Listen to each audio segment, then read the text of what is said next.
मध्य प्रदेश में ग्वालियर का जीवाजी विश्वविद्यालय ने इस बार जो कारनामा किया है उसकी मिसाल मिलनी मुश्किल है। पहले इस विश्वविद्यालय से फर्जी मार्कशीट और नकल कराने के केस ज्यादा आते थे, लेकिन अब जीवाजी विश्वविद्यालय के कुलपति और प्रोफेसरों ने मिलकर कागजों पर ही फर्जी कॉलेज खड़ा कर दिया और उसके ढेर सारे फर्जी छात्रों के नाम की करोड़ों रुपए की छात्रवृत्ति निकालकर बड़ा घोटाला कर दिया। अब ईओडब्ल्यू ने जब विश्वविद्यालय के कुलपति प्रोफेसर अविनाश तिवारी सहित 16 प्रोफेसरों पर एफआईआर दर्ज की है। देखिए भ्रष्टाचार का गजब कारनामा इस रिपोर्ट में।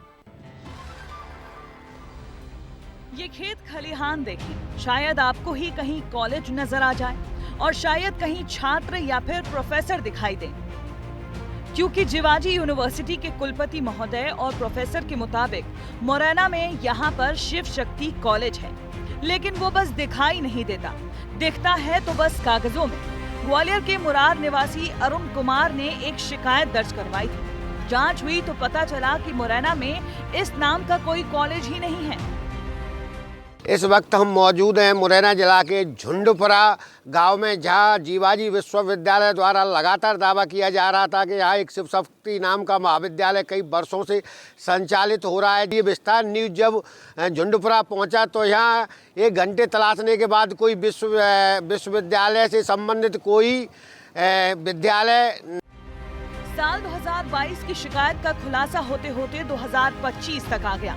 खुलासे में पता चला कि शिव शक्ति महाविद्यालय के संचालक रघुराज सिंह जादौन ने आरोपियों के साथ मिलकर जाली दस्तावेज तैयार किए, जिसके आधार पर कॉलेज की मान्यता और छात्रों का फर्जी एडमिशन दिखाया। सरकार से स्कॉलरशिप तक ली गई। कागजों के मुताबिक मुरैना के सबलगढ़ स्थित झुंडपुरा गांव में ये कॉलेज है। अब उसी गांव के लोगों से भी सुन लीजिए कि कॉलेज है तो वो कहाँ है। यहाँ कोई कॉलेज चला नहीं है, ना ही उसका कोई ऑफिस है, ना ही कोई कॉलेज है यहाँ पर।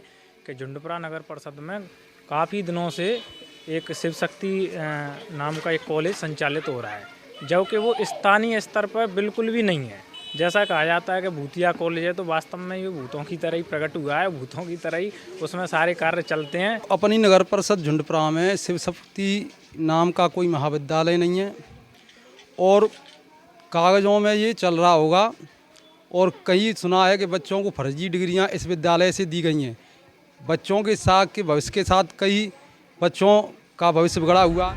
ग्वालियर का जीवाजी विश्वविद्यालय हमेशा अपने कारनामों के लिए जाना जाता है। यहाँ सबसे ज्यादा फर्जी मार्कशीट और नकल कराने की कहानियां सामने आती रहती हैं। लेकिन अब जीवाजी विश्वविद्यालय के कुलपति और उनके सहयोगी प्रोफेसरों ने फर्जी कॉलेज खोलकर करोड़ों रुपए का घोटाला कर दिया है। इस मामले में ईओडब्ल्यू ने जीवाजी विश्वविद्यालय के कुलपति सहित 18 प्रोफेसरों पर एफआईआर दर्ज कर ली है। यह है कि 2012 से ये कॉलेज सिर्फ कागजों तक ही सीमित था, यानी कागजों में ही संचालित हो रहा था। ऐसे में करोड़ों रुपए की जो स्कॉलरशिप है वो कहां गई, ये सबसे बड़ा सवाल भी है। लिहाजा इस पूरे मामले में ईओडब्ल्यू ने जीवाजी विश्वविद्यालय के कुलपति सहित 19 प्रोफेसरों पर मामला दर्ज कर लिया है। यही वो शख्स हैं जिन्होंने इस हवाई कॉलेज का पर्दाफाश किया। भ्रष्टाचार का खेल उजागर करने के बदले इन्हें नौकरी से ही हटा दिया गया।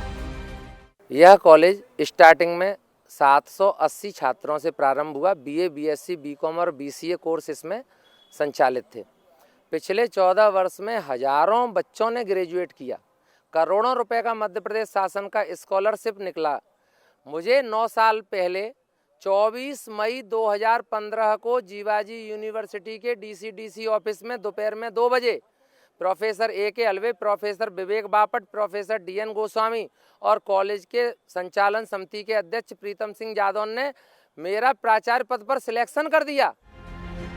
बहरहाल ग्वालियर चंबल अंचल में फर्जी कॉलेज के नाम पर ऐसे कई कॉलेज हैं। अगर जीवाजी विश्वविद्यालय द्वारा संचालित कॉलेजों की ईमानदारी से जांच भी की जाए तो ऐसे और भी कई फर्जी कॉलेजों के नाम सामने आ सकते हैं, जहां छात्रों का भविष्य गढ़ने के नाम पर मन मर्जी से वसूली की जा रही है।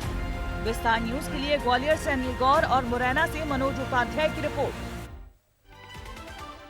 अधिकतर विश्वविद्यालयों में फर्जी कॉलेजों के नाम पर गुमनाम छात्रों की स्कॉलरशिप निकालकर घोटाला करने वालों का एक बड़ा गिरोह सक्रिय होता है, जिसमें जाने अनजाने में शिक्षक और कुलपति भी शामिल हो जाते हैं। इस मामले में जिन 2 कुलपतियों के नाम सामने आए हैं वो उस दौरान कॉलेजों में प्रोफेसर थे और झूठी मान्यता देने के इस खेल में शामिल होकर अब बदनामी और पुलिस की कार्रवाई झेल रहे हैं।